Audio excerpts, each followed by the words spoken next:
가장 먼저 살펴볼 기사는 제목이 이러합니다. 관세, 해킹, 그리고 금리로 식어버린 투심이다라고 하는데요.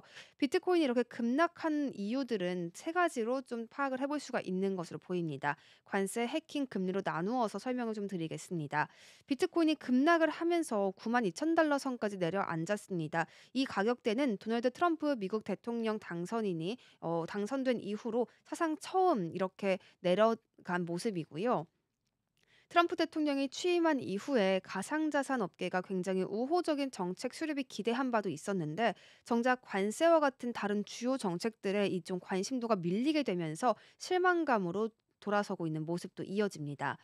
트럼프의 관세 정책이 세계 정책에 대한 불확실성을 좀 키우고 있는 모습이었고요. 금처럼 안전 자산에 대한 선호도로 이어지는 모습도 확인이 됐죠. 지금 금 시세 같은 경우에는 굉장히 빠르게 오르는 모습도 확인이 돼서 안전자산으로의 수요가 얼마나 쏠리고 있는지를 좀 단편적으로 알 수가 있겠습니다. 비트코인의 약세 원인으로 여겨지는 점도 바로 이 금 같은 안전자산 선호 심리로 파악이 되고 있습니다.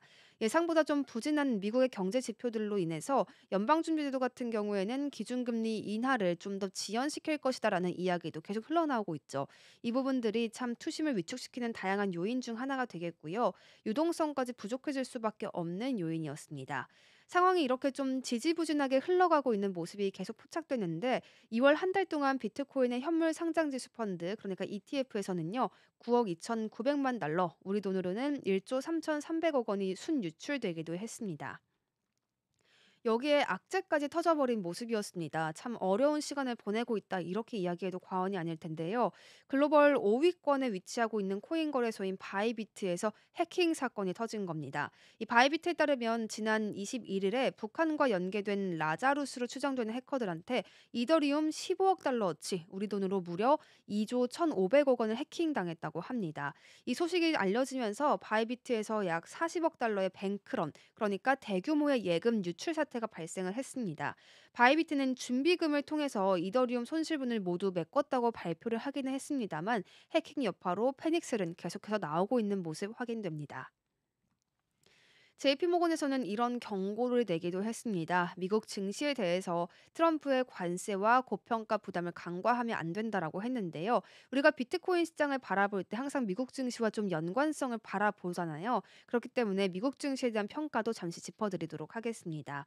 JP모건은 미국 투자자들이 도널드 트럼프 대통령의 관세 정책 그리고 증시 고평가 우려를 너무 가볍게 여겨서는 안 된다라고 경고를 내놓았습니다. JP모건의 주식 전략가인 미슬라브 바테이카는 스탠더드앤드푸어스 500 지수가 6,000선 부근에서 등락을 하면서 지난 12월 초와 큰 차이를 보이지 않고 있기 때문에 또 시장의 버팀목을 강세신으로 오해해서는 안 된다라고 지적을 했습니다. 또 관세 문제가 아직 끝나지 않았다는 점도 한 번 더 강조를 내놓았는데요. 올해뿐만이 아니라 그 이후에도 지속적인 위험 요인이 될 것이다라고 밝혔습니다.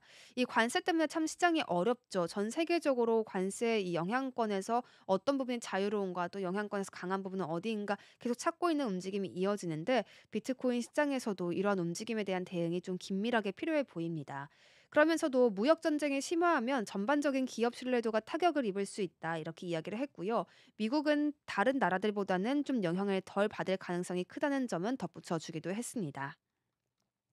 마테이크는 트럼프 대통령의 첫 임기였던 2017년 당시에 글로벌 증시가 강세를 보이면서 S&P 500이 20% 정도 오른 바가 있었지만 그 이듬해에는 무역 불확실성이 커지면서 오히려 6% 정도 하락했다라고 지적을 했습니다. 당시에 연방준비제도의 금리 인상도 증시에 부담으로 작용했었는데요. 현재의 흐름과 좀 일부 비슷한 부분이 있다는 점에서 반드시 체크해볼 필요가 있어 보입니다. 또 미국 증시의 높은 밸류에이션도 부담 요인으로 지목이 됐습니다. 현재 미국 증시 같은 경우에는 굉장히 빠르게 성장하는 모습을 우리가 볼 수가 있었는데 이 부분이 어쩌면 고평가일 수 있다라는 위험을 제기한 한 부분입니다. 마테이카는 미국 주식시장의 주가 수익 비율인 PER이 세계 시장보다 50%나 높다라고 지적을 했습니다. 과거 평균보다도 훨씬 높은 수준이라고 지적을 했습니다. 또 매그니피센트 세븐으로 불리는 대형 기술주들이 과거와 같은 시장 주도력을 좀 잃어가는 요인도 굉장한 우려 요인이 될 수 있겠다라고 지적을 했는데요. 하지만 이러한 견해에도 JP모건은 미국 증시에 대해서는 좀 중립적인 의견을 유지했다는 점은 기억해 가야겠습니다.